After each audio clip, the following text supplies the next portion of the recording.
Assalamualaikum warahmatullahi wabarakatuh. Waalaikumsalam warahmatullahi wabarakatuh. Alhamdulillahirabbil alamin wa bihi nasta'in wa ala umuri dunya waddin. Wassalatu wassalamu ala sayyidina Muhammad wa ala alihi washabbihi ajmain. Pendengar di mana saja Anda berada, masih senang ya sekali kita bisa berjumpa kembali di acara program khusus Ramadan 1443 Hijriah. Iya, benar. Di acara Sahur bersama Ustadz Alfan. Yang pastinya masih Ustadz Alfan lagi nih, nggak ganti-ganti ya. Iya. Kan namanya ada 3, Alfan Fuadi Salam. Jadi besok bersama Ustadz Fuadi saja. Iya, jadi besoknya diganti lagi ya. Ustadz Salam. Jadi kembali lagi ke Alfan. Jadi Iya. orang tidak bosan. Tapi orangnya masih sama, cuma namanya aja yang beda-beda gitu ya, dipenggal-penggal namanya. Baik, pendengar di mana saja Anda berada, masih bersama saya juga Rida, dan semoga tidak bosan juga. Yang akan menemani kebersamaan kita kurang lebih 30 menit ke depan ya Ustadz. Dan di studio sini juga sudah hadir tim hura-hura nih. Bisa kasih suara tim hura-hura? Iya, tadi saya salam nggak dijawab nih, baru dijawab nih. Kayaknya belum sahur atau gimana nih? Sudah sahur. Alhamdulillah sudah. Semua sudah sahur ya. Baik, apa kabarnya nih Ustadz? Alhamdulillah senantiasa baik selalu. Alhamdulillah senantiasa baik selalu. Apa kabar balik? Alhamdulillah juga baik. Kalau tim hura-hura apa kabar nih? Baik. Kabar baik. Kita semua di sini baik dan juga semoga pendengar di rumah juga baik-baik ya Ustadz. Amin. Dan pendengar di mana saja Anda berada, topik yang akan kita bahas di subuh kita kali ini ya Ustadz adalah adab di dalam membaca Al-Quran. Iya benar. Baik, untuk mempersingkat waktu langsung saja saya persilakan kepada Pak Ustadz untuk memberikan tausiah singkat ya mengenai topik kita. Silahkan Ustadz. Bismillahirrahmanirrahim. Assalamualaikum warahmatullahi wabarakatuh. Waalaikumsalam warahmatullahi wabarakatuh. Alhamdulillah. Alhamdulillahi rabbil alamin. Allahumma salli wa sallim ala sayyidina Muhammad wa ala ali sayyidina Muhammad. Miftahi babi rahmatillah adada ma fi ilmillah. Salatan wa salaman daimaini bidawami mulkillah wa ala alihi wa sahbihi wa mawalah. Amma ba'd. Ma'asyaral hadirin hadirat yang dimuliakan oleh Allah Subhanahu wa taala, pemirsa pendengar setia RRI Serui Kabupaten Kepulauan Yapen. Kita kembali bertemu di acara program khusus Ramadan ya. Program khusus Ramadan, dan insyaallah kajian demi kajian, pembahasan demi pembahasan, materi demi materi yang kita dengarkan dan pemirsa yang mendengar di rumah semoga bisa manfaat, bisa diamalkan fid din wad dunya wal akhirah. Amin ya rabbal alamin. Nah, ma'asyaral hadirin hadirat yang dimuliakan oleh Allah Subhanahu wa taala. Jadi tema kita pada sahur kali ini ya, sudah sahur yang keberapa nih? Sudah yang keberapa nih? Ke-6. Saking ininya jadi lupa ya. Saking kenyangnya gitu. Iya, saking benar. kenyangnya sahur jadi lupa. Ya, jadi kita sudah sahur yang ke-6 ya. Berarti tarawih juga sudah yang ke-6. Nah, ma'asyaral hadirin hadirat yang dimuliakan oleh Allah Subhanahu wa taala, yang di rumah, yang lagi fokus mendengar, atau yang sambil makan, atau yang sambil masak, atau yang masih membangunkan keluarga. Ya, kita akan membahas topik yang berkaitan dengan Al-Quran. Kenapa? Karena di bulan suci Ramadan ini lagi musim-musimnya Al-Quran. Ya. Jadi kadang kita orang itu mau buka Quran di bulan puasa saja. Bulan-bulan lain ditinggal sampai berdebu, nggak dibuka, kan sayang. Jadi jangan sampai kita buka Al-Quran itu hanya di bulan suci Ramadan, kemudian 11 bulan ini nuntut kepada bulan suci Ramadan ya. Akhirnya pahala kita yang di bulan suci Ramadan itu hangus dikarenakan 11 bulan yang kita tidak hidupkan dengan beribadah kepada Allah ya. Jadi diusahakan nih kalau keluar dari bulan suci Ramadan, apa yang kita amalkan di bulan suci Ramadan seperti sholat jamaah, baca Quran, itu terus sampai ketemu Ramadan berikutnya. Jangan sampai Ramadan ini setelah Idul Fitri ya akhirnya beres juga tuh baca Quran, sholat jamaah, jangan, nggak boleh. Jadi harus terus-menerus walaupun kita sudah keluar dari bulan suci Ramadan. Maka dari itu ma'asyiral hadirin hadirat yang dimuliakan oleh Allah Subhanahu wa taala, kenapa sih kita harus dianjurkan sekali kalau baca Quran di bulan suci Ramadan? Karena bulan suci Ramadan ini bulan di mana Allah nurunkan itu Al-Qur'an. Ya, Allah nurunkan Al-Qur'an. Dikatakan dalam firman Allah Subhanahu wa taala, syahrul ramadan alladzi unzila fihi al-Qur'an. Bulan suci Ramadan adalah bulan di mana di dalamnya diturunkan oleh Allah Subhanahu wa taala Al-Qur'an. Jadi kita yang mengaku bahwasanya diri kita sebagai seorang muslim, maka ketika masuk di bulan puasa, masuk di bulan suci Ramadan, maka perbanyak ya untuk membaca Al-Qur'an. Namun dari sekian kita orang muslim, muslimat, mukmin wal mukminat, banyak di dalamnya membaca Al-Qur'an ketika di bulan suci Ramadan, tapi kadang kita lupa nih adab-adab di dalam membaca Al-Qur'an. Iya, Ustaz. Ya, hanya asal baca saja. Jadi bagaimana ilmu itu mau masuk ya kalau kita tidak membersihkan kita punya wadah untuk menerima itu ilmu, ya. Sama pun dengan Quran, ya. Jadi baca Quran itu tidak asal-asal kita baca begitu saja, ya. Jadi adab di dalam membaca Al-Quran itu, yang pertama ini wajib nih harus punya wudhu, ya. Jadi harus punya wudhu yang pertama. Jadi kalau membaca Quran ya itu usahakan harus punya wudhu, karena kita megang hal yang suci, ya. Jadi alangkah baiknya apabila kita bersuci terlebih dahulu, yaitu dalam keadaan berwudu, ya, khususnya yang adik-adik nih yang lagi ngaji, ya. Jangan sampai pergi mengaji terus tidak wudu, ya. Terus orang tuanya juga itu harus nganjurkan, ya. Jadi setiap yang mau baca Quran, yang mau megang Quran itu harus punya wudu, ya, harus punya wudu. Dan kalau bisa nih hadap kiblat bacanya.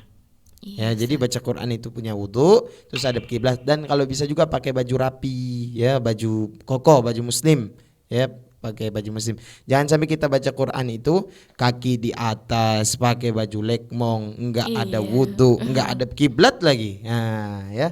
Jadi tata adab, tata cara membaca Quran biar Quran itu bisa masuk ke dalam sanubari kita, bisa masuk ke dalam hati kita, ya pakai di dalam adab-adabnya sesuai dikatakan dalam kitab akhlak, ya, kitab adab. Karena seseorang dinilai itu bukan karena hebatnya dia punya ilmu, ya. Karena kalau dinilai gara-gara sebab dia punya ilmu, apa bedanya dengan iblis? Ya, apa bedanya dengan setan? Setan, iblis, ilmu hebat, ya. Tapi gara-gara dia tidak memiliki akhlak, tidak punya adab, tidak punya sopan santun, tidak punya tata keramah, tidak punya budi pekerti, akhirnya Allah jerumuskan ini setan ke dalam api neraka. Padahal ilmunya hebat, ya, ilmunya hebat. Maka dari itu kalau mau dilihat seseorang ini ilmunya hebat, lihat dari tata cara dia punya akhlak, dia punya adab. Kalau orang berakhlak, orang beradab, sudah pasti dia berilmu. Namun kalau dia hanya mengutamakan ilmu, dia lupa sama adab, dia lupa sama akhlak, hati-hati dengan orang seperti itu, ya. Maka dari itu makanya Rasulullah SAW itu diutus, ya, li utami makarimal akhlak, ya. Rasulullah mengatakan innama bu'itsu li utami makarimal akhlak. Sesungguhnya aku diutus untuk menyempurnakan akhlak, ya. Jadi di mana kita lihat orang itu berakhlak, orang itu beradab, pasti dia ini berilmu, ya. Maka dari itu ma'asyiral hadirin hadirat yang dimuliakan oleh Allah Subhanahu wa taala, makanya kata salah satu imam mengatakan, jadikan kita punya adab itu tepung dan jadikan kita punya ilmu itu garam. Coba kita buat adonan nih. Kalau kebanyakan garam enak enggak? Enggak enak. Makanya dikatakan harus kebanyakan dia punya tepung daripada garam. Nanti kalau kebanyakan garam, orang Bugis, orang Makassar bilang mau nikah, ya. Iya, benar, kebelet nikah. Kalau kita makan keasinan, pasti yang makan itu bilang yang masak ini kayaknya kebelet nikah nih. Begitu. Maka dari itu makanya kata salah satu imam, jadikan kita punya adab itu seperti tepung, dan jadikan kita punya ilmu itu bagikan garam saja. Nah, ma'asyiral hadirin hadirat yang dimuliakan oleh Allah Subhanahu wa taala. Kemudian nih, adab-adab di dalam membaca Al-Qur'an kalau bisa dengan tajwid, ya. Jadi bacaan itu ada yang bacaan contoh tartil. Bismillahirrahmanirrahim, itu tartil. Terus kalau mau baca tilawah lagi, Bismillahirrahmanirrahim, itu tilawah. Iya. Ada tadwir lagi yang lebih cepat daripada tadi. Bismillahirrahmanirrahim, alhamdulillahirabbil. Itu namanya bukan tartil, bukan tilawah, tapi itu tadwir. Ya. Iya. Jadi terserah mau baca dengan baca tartil, apa tilawah, ya, apa tadwir enggak baca, enggak jadi masalah. Tapi lebih baik lagi kalau di dalam ketiga cara bacaan ini kita baca dengan tajwid, ya. Jadi tajwid itu hilyatul qiraah, ya. Makna tajwid itu hilyatul qiraah, perhiasan di dalam membaca Al-Qur'an. Coba kita masuk satu rumah, masuk satu tempat, ya. Terus di dalamnya itu enggak ada hiasan-hiasan. Pasti tidak indah dipandang oleh mata. Begitupun Quran, kalau kita baca asal-asal, ya, tidak pakai tajwid, bakal salah. Siratal ladzina an'amta, karena orang yang tidak pakai tajwid jadi siratal ladzina an'unta. Iya, ana unta. Karena kenapa tidak pakai tajwid? Ya, maka dari itu dikatakan tajwid ini fardu ain, ya. Jadi belajar tajwid itu hukumnya, ya, hukum belajar tajwid itu bukan sunnah, ya, bukan mubah, ya, melainkan wajib ain, fardu ain. Jadi ada fardu ain, ada fardu kifayah. Kalau fardu kifayah itu wajib untuk seluruh umat. Kalau satu sudah melaksanakan, kewajiban bagi yang lain sudah gugur. Contoh nih, fardu kifayah ada orang meninggal, ya, kemudian ada satu orang yang urus orang meninggal, sudah kewajiban bagi muslim yang lainnya sudah gugur karena sudah diwakilkan sama satu orang. Itu fardu kifayah. Jadi semuanya wajib kalau fardu kifayah, tapi kalau sudah satu orang yang melaksanakan fardu kifayah itu gugur kewajiban bagi yang lainnya.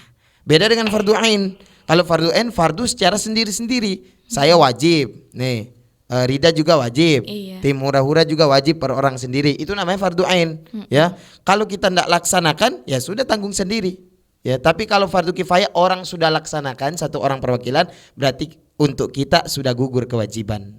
Ya, jadi ini harus difahami nih, fardu wajib itu ada dua, ada fardu ain, ada fardu kifayah.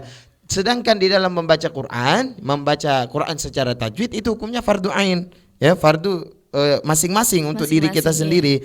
Jadi jangan sampai kita sudah tua nih, terus kita punya anak datang pada kita, bah, saya mau Umi, Abah, saya mau nanya nih, cara bacanya gimana sih? Akhirnya karena Uminya ndak tahu, dia bilang sama, kamu tanya bapakmu saja, mungkin bapakmu dulu SD juara Al-Qur'an. Ya, dia tanya lagi ke bapaknya, bah, ya, gimana nih, ini bacanya gimana sih? Kata abahnya, ya sudah, kamu mungkin datang saja ke kamu punya nenek, karena dulu nenekmu itu waktu kecil hebat dalam baca Quran. Ya, akhirnya anak yang tadi ini datang ke neneknya, Nek, saya mau nanya cara baca ini gimana sih? Kata dia punya nenek, kamu datang aja ke ayahmu, karena ayahmu dulu waktu kecil juara main gaplek. Jadi itu, ya, jangan menjadikan kita punya anak ini ketika bertanya kepada kita akhirnya kita bingung. Iya benar. Ya, kita bingung. Makanya kalau bisa nih, kita maupun yang muda maupun yang tua, ya, maupun yang mungkin sudah lansia, jangan malu untuk belajar Al-Qur'an, ya, karena orang yang tidak bakal dapat ilmu di dunia dan di akhirat, ya, ini sudah dijamin nih, orang yang tidak bakal dapat ilmu di dunia dan akhirat itu cuma dua orang. Selain daripada dua orang ini, semua bakal mendapatkan ilmu. Jadi yang pertama adalah orang yang sombong, yang kedua adalah orang yang malu. Jadi orang yang malu itu sampai kapanpun dia tidak bakal dapat ilmu, dan orang yang sombong sampai kapanpun dia juga tidak bakal dapatkan ilmu, ya. Maka dari itu hindari dua sifat ini, ya, hindari dua sifat malu dan sombong di dalam menuntut ilmu. Tapi kalau malu bagi perempuan itu adalah perhiasan bagi dirinya, ya, tapi dalam hal-hal yang tidak diridhoi oleh Allah, ya. Contoh malu keluar malam. Jangan sampai kita punya anak perempuan itu kalah dari ayam.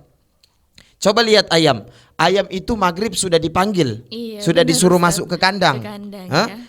Jangan sampai kita punya anak perempuan ini kalah, ya, daripada ayam yang senantiasa sudah dipanggil kalau maghrib. Ini enggak, jam 11 masih keluyur di luar, ya. Jam 12 masih di luar, ya, dan bukan sama yang mahram lagi, ya. Itu. Jadi bagi para orang-orang tua, ya, itu tanggung jawab bagi kita, ya. Ku anfusakum wa ahlikum nar. Jaga kita punya diri dan kita punya keluarga dari api neraka. Walaupun orang tuanya nih sholat, puasa, zakat, sodakoh, infak, hal ibadah semua dilaksanakan, tapi keluarganya dibiarkan, ya, lalai terhadap ibadah kepada Allah. Anak perempuannya dibiarkan membuka aurat, dibiarkan keluyuran malam, istrinya dibiarkan keluar tanpa izin. Maka yang pertama masuk ke dalam neraka bukan dia punya istri, bukan dia punya anak, tapi orang suaminya dulu. Walaupun dia ahli sholat, dia ahli ibadah, dia ahli puasa, dia ahli zakat, tapi kalau keluarganya dibiarkan begitu, dia dulu yang mencoba neraka. Ya, maka dari itu jangan sampai kita ini lupa terhadap hal-hal apa yang sudah diwajibkan oleh Allah Subhanahu wa taala untuk kita tanggung. Contoh istri, anak, ya segala macam. Dan wajib kepada orang tua itu untuk memerintahkan kepada anak dan istrinya belajar itu tajwid Al-Qur'an itu. Ya, jadi jangan sampai salah membaca-baca, itu jangan, tidak boleh ya. Jadi maka dari itu ma'asyiral hadirin hadirat yang dimuliakan oleh Allah Subhanahu wa taala, maka jangan sampai kita menjadikan kita punya bulan puasa ini memang full dengan baca Quran, tapi kita lupa sama adab-adab dalam baca Quran. Kemudian ini nih, ada banyak orang, ya banyak dari sekelompok orang yang ketika mereka itu yasinan, tahlilan, ya mereka naruh buku yasin, buku tahlil di bawah. Tidak boleh, tidak ada adab itu, ya tidak ada akhlak itu. Tidak boleh kita naruh itu yasin di bawah, sejejer dengan kita punya kaki di bawah lutut, tidak boleh. Alangkah hendak baiknya kalam Allah, firman Allah disejajarkan dengan kaki, ya. Maka dari itu yasin itu bukan kitab biasa, itu yasin potongan dari Quran. Berarti dia masih masuk dalam Quran. Mau pegang buku yasin harus punya wudhu, mau pegang buku yasin jangan simpen di bawah. Ya, jadi mulai saat ini sampai ke depannya, ya, yang yasin, yang tahlil, yang baca Quran, jangan taruh Quran di bawah. Iya. Ya, jangan taruh Quran di bawah, angkat itu Quran. Bahkan dikatakan salah satu adab di dalam Al-Quran, ketika kita punya Al-Quran ini di rumah ditaruh paling bawah, itu yang membuat rahmat Allah susah masuk ke dalam rumah. Kita punya Al-Quran nih di rumah, tapi kita simpan paling bawah. Di atasnya itu buku, di atasnya lagi kertas, di atasnya HP, atau bahkan di atasnya tuh perabot rumah tangga. Astagfirullahaladzim, ya. Jangan sampai menjadikan Quran itu dibawa ketindis-tindis sama apapun. Jadi Quran taruh di atas, ya, baru sama-sama bisa masuk itu malaikat rahmat. Jadi rahmat Allah Subhanahu wa taala itu juga tidak mau masuk kalau dalam satu rumah itu tidak ada yang mengundang akan rahmat Allah Subhanahu wa taala. Jadi jangan kalah sama orang kafir. Orang kafir orang megang mereka punya kitab itu, ya Allah, ya, dipeluk, dicium. Kita sebagai umat muslim jangan sampai kita pegang, sudah megang satu tangan kiri lagi disimpan di belakang lagi. Mafi akhlak itu. Ya, tidak ada akhlak itu, qalil adab. Tidak haram, cuma kurang ajar sama Allah Subhanahu wa taala. Ya, jadi hukum kita tidak berakhlak sama Quran, hukum kita tidak beradab sama Quran itu tidak haram hukumnya, tapi kita kurang ajar sama Allah Subhanahu wa taala. Ya, jadi muliakan Al-Quran karena ini kita sudah masuk di dalam bulan suci Ramadan, bulan yang mana bulan di dalamnya diturunkan Al-Quran, ya. Dan ada yang mengatakan yang pertama turun itu Al-Alaq, ya, Iqra bismi rabbikal ladzi khalaq. Ada juga yang mengatakan Al-Fatihah. Ya, jadi banyak di dalam kitab-kitab, salah satunya karangan Imam Abuya Maliki, ya, mengatakan di dalam kitabnya itu banyak kategori-kategori yang mengatakan awal turunnya ayat pertama, surat pertama ini apa. Ada yang mengatakan Al-Alaq, ada yang mengatakan Al-Fatihah. Jadi ma'asyiral hadirin hadirat yang dimuliakan oleh Allah Subhanahu wa taala, pemirsa, pendengar setia RRI, jangan sampai kita baca Quran terus kita lupa, ya, sama adab, sama akhlak, tata cara baca Quran. Ya, jadi mungkin begitu yang bisa kami sampaikan. Minimal sedikit demi sedikit, yang penting bisa kita ambil, ya, bisa kita pahami. Jangan sampai kita ngasih banyak, akhirnya tidak ada yang masuk, apalagi tidak ada yang diamalkan. Makanya Imam Ghazali mengatakan al ilmu bila amalin jununun wa amalun bila ilmin la yakun. Ilmu dengan tanpa pengamalan itu bagaikan orang yang sedang hilang akal. Jadi diberikan sama Allah akal untuk memahami ilmu, tapi tidak mengamalkan itu ilmu. Ya, wa amalun bila ilmin la yakun, kata Imam Ghazali, dan beramal tanpa memiliki ilmu itu tidak bakal jadi. Coba kita mau buat kue, ya, kue apa nih yang marak di bulan suci Ramadan? Kue apa ya Ustadz? Nastar tuh banyak juga ya. Nastar itu lebaran kayaknya. Iya, lebaran ya. Jalan kote. Iya, benar. Kita mau buat kue jalan kote, terus kita enggak tahu ilmu cara membuat jalan kote. Bisa jadi jalan raya itu kue. Iya, benar. Ya, maka dari itu Imam Ghazali mengatakan al amalun bila ilmin la yakun, beramal atau membuat suatu hal tanpa kita memiliki ilmu, tanpa ada pondasi ilmu, enggak bakal jadi itu amal. Ya, sama, tidak bakal jadi itu kue kalau kita tidak tahu cara membuat kue tersebut. Namun yang alangkah disayangkan juga ketika kita sudah faham ilmu terus kita tidak mengamalkan, bagaikan kita orang yang kehilangan akal, ya, sudah difahami itu ilmu tapi tidak ada pengamalan di dalamnya. Ya, maka dari itu ma'asyiral hadirin hadirat yang dimuliakan oleh Allah Subhanahu wa taala, ya, mumpung ada umur, ada kesempatan, ada waktu, buka kita punya Quran, ya. Jangan lalaikan kita punya Quran, jangan ditinggalkan kita punya Quran, ya. Karena Al-Qur'an diturunkan itu untuk dibaca. Ya, makanya ayat pertama dikatakan Rasulullah sallallahu alaihi wasallam ketika mendapat wahyu pertama, ya, datang malaikat Jibril mengatakan Iqra, ya, bismi rabbikal ladzi khalaq. Iqra itu artinya bacalah. Ya. Jadi turunkan Al-Qur'an itu untuk dibaca, bukan untuk dipajang. Ya. Benar. Jadi kadang ada yang sebagian orang Al-Quran itu hanya dipajang semata, tidak dibaca. Maka kalau orang yang memajang tanpa membaca, tanggung jawab dunia dan akhirat. Ya, mungkin begitu, ya. Iya, baik Ustaz, terima kasih ya atas tausiah singkatnya. Kita lanjut ke sesi berikutnya, seperti biasa sesi tanya jawab. Oke, pertanyaan pertama nih Ustaz, bagaimana nih hukum puasa bagi ibu hamil atau mungkin ibu yang lagi menyusui? Oh iya. Jadi begini, ya, mungkin ada yang bilang, Ustaz tadi penjelasannya Quran, kok bisa nanya itu sih? Iya benar. Jadi ini ada titipan pertanyaan, ya, dari pertanyaan. Pak Guru MTS Darussalam, ya, Pak Safar, ya. Pak Safar sudah bangun, Pak Safar? Ya, Sudah dong, kalau pasti. biar dapat ini pertanyaannya, Jawabannya ya. Jawabannya. Jadi bagaimana hukum yang menyusui apa yang hamil nih? Dua-dua. Jadi begini, kalau seandainya seorang ibu atau perempuan ini hamil dalam keadaan puasa, ya, dalam bulan puasa dia hamil atau menyusui, kalau seandainya dia tidak puasa karena ditakutkan untuk dirinya sendiri, maupun hamil maupun menyusui, maka dia diwajibkan qadha saja. Qadha saja. Tapi kalau dia hamil ataupun menyusui, dia takut dirinya dan takut anaknya, ya, atau cuman takut anaknya, itu wajib qadha dan fidyah. Saya ulang nih, kalau hanya takut diri sendiri, ya, yang hamil maupun yang menyusui, cuman dia takut untuk dirinya sendiri. Aduh, nanti kalau saya tidak puasa begini ya. Nah, jadi dia batalkan, tapi landasan dia punya ketakutan tuh untuk dirinya sendiri, tidak untuk dia punya anak.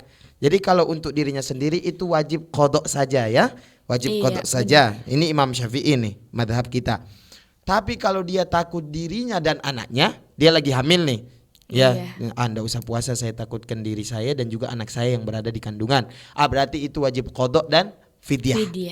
Sama pun yang menyusui kalau takut dirinya dan anaknya, itu bayar qadha dan fidyah. Terus kalau takut anaknya doang bukan dirinya, sama qadha dan fidyah. Jadi tiga poin ini. Kalau takut untuk diri sendiri itu qadha saja. Kalau takut untuk anaknya itu qadha dan fidyah.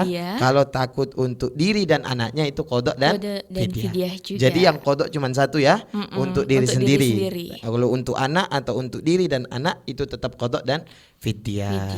Ya. Jadi fidyahnya tuh 1 hari 1 mud. Ya, mud itu 2 telapak tangan kita jadikan 1. Ya, kayak berdoa begitu. Satu cekuk beras itu 1 mud. Jadi 1 hari 1 mud. Ya, 1 hari. Jadi hitung saja berapa tuh kita tinggalkan puasa dalam bulan suci Ramadan.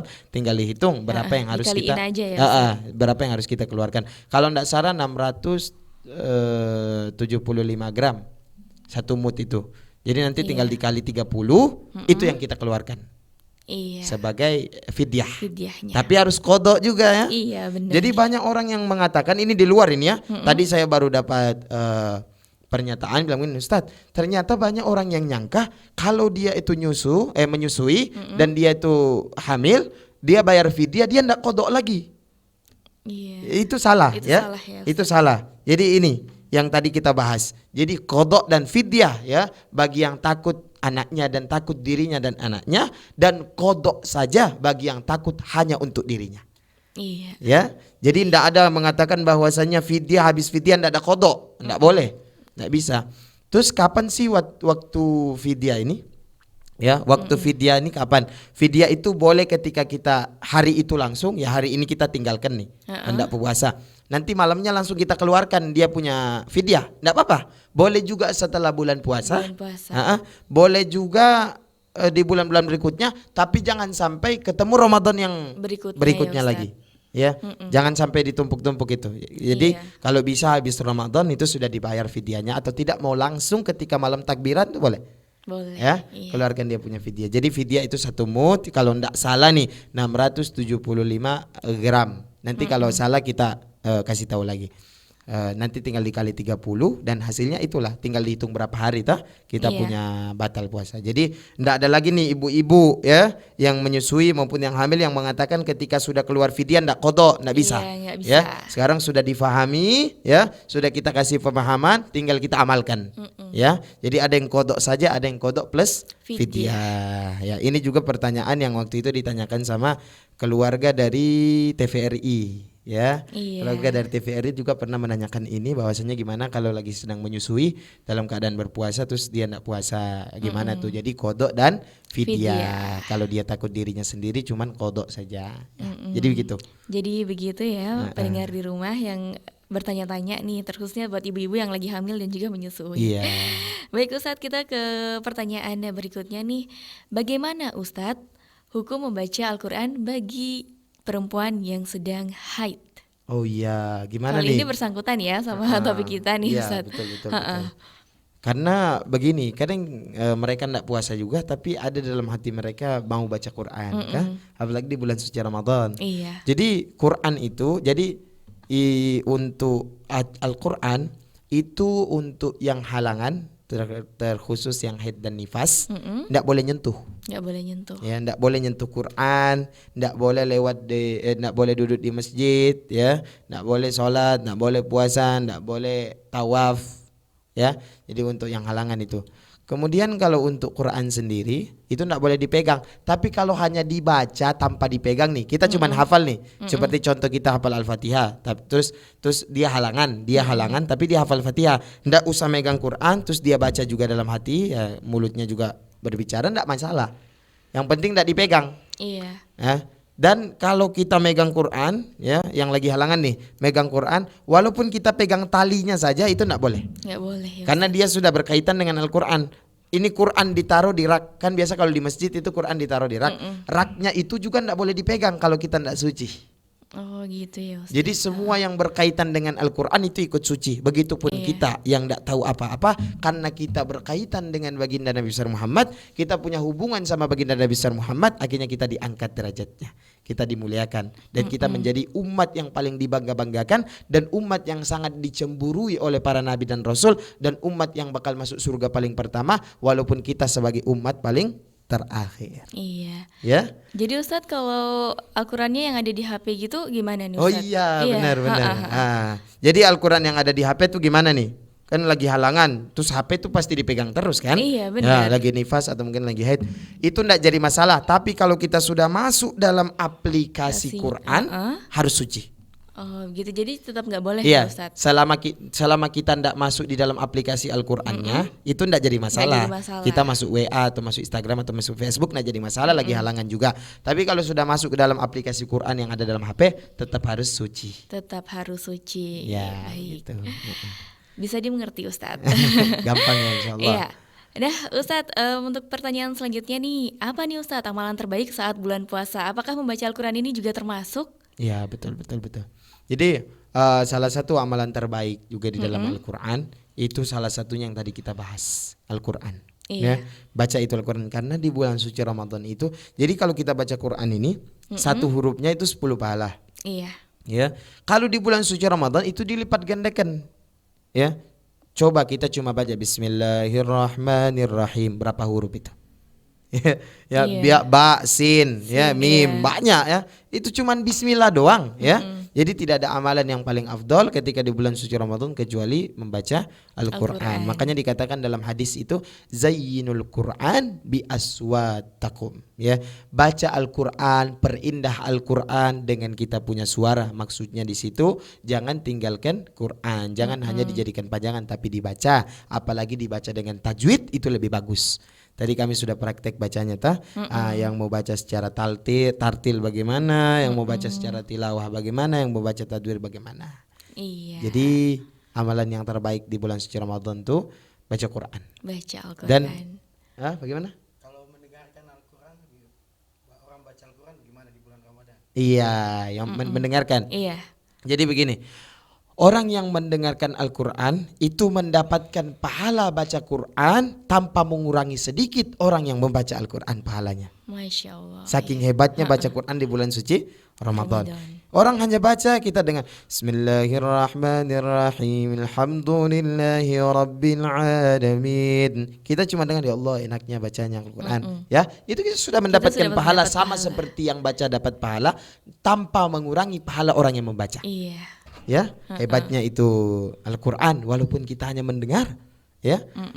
Dan begitu hebat juga ya orang yang diberi balasan ya setimpal nanti di neraka bagi orang yang menghinakan Al-Quran. Ya, walaupun dalam hatinya ada rasa sedikit tidak senang dengan Quran, itu hati-hati. Makanya dikatakan di Al-Quran itu la raiba fihi hudan lil muttaqin, ya. La raib, tidak ada keraguan dalam Al-Quran, ya. La raiba fihi hudan, ya, lil muttaqin. Bahkan dikatakan Quran ini saking tidak ada keraguan di dalamnya, hudan lil muttaqin, petunjuk bagi orang-orang yang bertakwa sama Allah. Seandainya tidak ada ini Al-Quran, bagaimana mereka mau tahu petunjuk jalan menuju Allah Subhanahu wa taala. Jadi jangan lepas dari dua ini ketika kita masih hidup, ya. Iya, Al-Quran dan hadis. Ya. Biar kita punya hubungan khusus sama Rasulullah, kita punya hubungan khusus sama Allah Subhanahu wa taala. Terus ada yang tanya, "Lah Ustaz, terus hubungan kita sesama saudara muslim kita gimana?" Ya, kalau kita sudah menunaikan hubungan kita sama Rasulullah, hubungan kita sama Allah, di dalam kedua itu mencangkup hubungan bersama sesama manusia, khususnya saudara dalam segi keimanan. Ya. Maka dari itu ada hablum minan nas wa hablum minallah. Itu masuk di dalam situ. Mungkin bisa difahami. Bisa dipahami ya, tim hura-hura. Bisa. Siap, bisa. Oke, pertanyaan terakhir nih Ustadz. Ada yang tadi bertanya sama saya, tolong tanyain Kak Rida bagaimana nih hukum puasa, tapi kita melihat konten makan-makan di HP gitu ya, mukbang gitu ya. Gimana tuh Ustadz? Review makanan gitu, gimana Ustadz? Jadi kita lagi puasa, terus kita buka YouTube, kita lihat mukbang ya, orang yang makan enak, apalagi makan besar, apalagi makannya kita dengar pakai headset, suara lagi. Gimana tuh Ustadz? Jadi kalau kita sampai membawa itu terus menerus sampai itu kita bawa di dalam hal kita punya puasa, ditakutkan ya. Sebenarnya enggak apa-apa. Jadi hukumnya enggak apa-apa, cuman ditakutkan keterhati-hatian bisa merusak kita punya pahala puasa. Ya, bisa merusak kita punya puasa. Karena di dalam kita melihat video begitu, video makan, akhirnya waduh ya, sedangkan kita cium aroma ini orang lagi masak nih ya. Asapnya kecium saja terus masuk ke dalam kita punya badan itu kita rasa, itu sudah hati-hati itu. Ya ditakutkan saja hilang syarat sah di dalam berpuasa. Ya, hilang syarat sah. Karena kalau mungkin sah, mungkin semua bisa lah ya. Cuma kalau untuk mengatakan sempurna itu jarang orang yang bisa memiliki sempurna di dalam berpuasa. Cuma kalau masuk dalam kategori sah, mungkin rata-rata kita insya Allah semua sah. Cuma namun mendapatkan kategori sempurna itu susah. Salah satunya yang kurang sempurna ketika berpuasa yaitu ketika berpuasa melihat video-video makan. Itu di dalam puasa wajib ya. Iya. Tapi kalau puasa sunnah nih, kita lagi puasa sunnah, terus kita menghadiri satu undangan acara, ya, terus kita didorong untuk makan ini, ya, orang nggak tahu kita lagi puasa, tapi kita nih lagi puasa, ayo pak makan, itu kita boleh membatalkan kita punya puasa demi ya menghargai kita punya saudara-saudara muslim, karena salah satu dari beriman kepada Allah dan hari akhir adalah yukrimud dhaif, memuliakan tamu. Ya, kalau sudah didorong-dorong begitu terus, ya makan saja, tidak jadi masalah. Makan saja tidak jadi masalah untuk puasa sunnah. Tapi tidak untuk puasa wajib ya. Puasa wajib sudah didorong-dorong begitu, iya makan. Nggak bisa. Jadi dalam Islam itu innallaha tazawaja li an ummati anil khata'a wan nisyan wa mastukrihu alaih. Jadi dalam kitab beragama Islam ini ada 3 hal yang dimakzur, yang dimaafkan sama Allah, ini ada 3 hal ya. Innallaha tazali innallaha tajawaza li an ummati anil khata', ya. Allah memaafkan kita dari kesalahan. Anil khata' wan nisyan, dari kelupaan. Wa mastukrihu alaih, dan dipaksa. Seandainya ada orang datang begini, kamu batalkan puasa kamu. Kalau kamu tidak batalkan, saya bunuh kamu sekarang. Batalkan di situ. Ya, batalkan kita punya puasa. Tapi kalau kita teruskan kita punya puasa, terus kemudian kita dibunuh, insya Allah kita mendapatkan syahid fid din wad dunya, ya, syahid di dunia dan syahid di akhirat. Tapi ini sudah dimaafkan sama Allah, 3 hal ini, ya, kesalahan, kelupaan, sama pemaksaan. Ya, jadi pemaksaan, ya, itu dimaafkan sama Allah, terus lupa, terus kesalahan. Terus sebelum kita akhiri nih, kemarin kan ada janji kasih amalan untuk menguap. Iya, benar.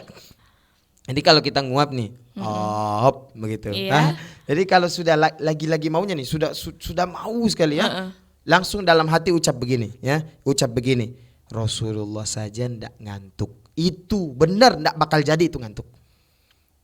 Ya, atau ndak Rasulullah saja ndak nguap. Itu ndak bakal jadi itu. Iya, nanti boleh dipraktekkan. Boleh dicoba, boleh. Jadi kalau sudah mau nih, sudah mau sekali, sudah mau lepas nih, dalam hati tinggal bilang Rasulullah saja ndak ngantuk, ndak bakal jadi itu ngantuk. Pasti langsung diam itu mulut. Iya. Coba dipraktek di rumah. Iya, nanti bakalan kita praktekkan, ya. Silakan dipraktek. Ya, tim hura-hura silakan dipraktek, dicoba. Iya, setelah sahur pas mau sholat subuh gitu, ya. Coba praktekin. Coba dipraktek. Enggak itu. Yang penting ucapnya dalam hati. Iya. Ya, dalam hati. Boleh dilafatkan tapi kecil saja sedikit. Enggak bakal jadi itu. Ya, itu amalan yang kami dapat dari guru kami, Habib Reza Al-Munawwar. Silakan diamalkan. Iya, baik. Terima kasih banyak ya Ustadz atas ilmunya nih. Iya. Yang kita sudah banyak banget dapat pada subuh kita kali ini. Dan sudah 30 menitan nih Ustadz. Iya. Kita ngobrol-ngobrol gak kerasa, ya. Semoga puasanya juga gak kerasa. Idul Fitri. Iya, benar. Amin. Dan Ustadz, sebelum kita tutup, marilah kita berdoa bersama yang akan dipimpin oleh Ustadz Alvan. Silakan Ustadz. Sebelum kita akhiri kita punya kajian pada sahur kali ini, semoga senantiasa Allah memberikan kita keistiqomahan di dalam mengkaji ilmu-ilmu Rasulullah SAW, sehingga kita bisa ditunjukkan jalan menuju Allah Subhanahu wa taala. A'udzubillahi minasyaitonirrajim. Bismillahirrahmanirrahim. Allahumma salli wa sallim ala Sayyidina Muhammad wa ala ali Sayyidina Muhammad, ghina faqri wa hayata ruhi wa sururi qalbi wa najati fid din wad dunya wal akhirah. Allahumma inna nas'aluka ridhaka wal jannah wa na'udzu bika min sakhatika wan nar. Allahumma inna nas'aluka at-tuqa wal afaf wal ghina wal yaqin wal ridha was salamah. Allahumma inna nas'aluka ilman nafi'an wa amalan mutaqabbalan wa rizqan wasi'an wa qalban khashi'an. Allahumma barik lana fi hadha syahru Ramadan wa yu'inana 'ala as-siyam wal qiyam wa tilawatil Qur'an wa husnul khitam. Allahumma innaka afuwun karim tuhibbul afwa fa'fu anna ya karim ya aziz ya rahim ya zal jalali wal ikram. Wa sallallahu ala sayyidina Muhammadin nabil ummi wa ala alihi wa sahbihi wasallam walhamdulillahi rabbil alamin. Amin. Baik, mari kita berselawat bersama dulu Ustadz sebelum kita berpisah. Ya, sebelum kita menyudahi tausiah kita, ya. Menyudahi tausiah kita, mari sama-sama kita bersolawat, ya. Bismillahirrahmanirrahim. Insyaallah salawat yang akan kita bawa ini bisa tahu, ya. Dan seandainya yang tidak tahu bisa dicari searching, karena setiap kita beres kajian ini kita kasih hadiah loh. Iya, ya, hadiah sholawat, ya. Allahumma salli wa sallim ala Sayyidina Muhammadin wa ala alihi Sayyidina Muhammad. Allahumma salli wa sallim wa barik alaihi wa ala alihi. Ya Rasulullah, ya Habiballah, ya Rasulullah, يا حبيب الله محمد ابن عبد الله محمد ابن عبد الله محمد ابن عبد الله محمد ابن عبد الله محمد قال يا ربي سؤالي أمتي بعدي محمد قال يا ربي سؤالي أمتي بعضي فساميهم من الذنب وغفار الذنوب الله فساميهم من الذنب وغفار الذنوب الله يا رسول الله يا حبيب الله يا رسول الله يا حبيب الله محمد ابن عبد الله محمد ابن عبد الله محمد ابن عبد الله محمد ابن عبد الله. Alhamdulillahirrabbilalamin. Baik Ustadz, terima kasih ya untuk tausiahnya dan juga sudah berkenan hadir di sini. Buat tim Hura-Hura juga terima kasih banyak. Dan buat para pendengar di rumah juga terima kasih banyak sudah mendengarkan kita. Semoga saja puasanya lancar ya Ustadz. Amin. Baik, kita sudah sampai di penghujung acara. Akhirnya saya Rida selaku pembawa acara, jika terdapat salah kata maupun sikap, kami memohon maaf yang sebesar-besarnya. Wabillahi taufiq wal hidayah. Wassalamualaikum warahmatullahi wabarakatuh. Waalaikumsalam warahmatullahi wabarakatuh.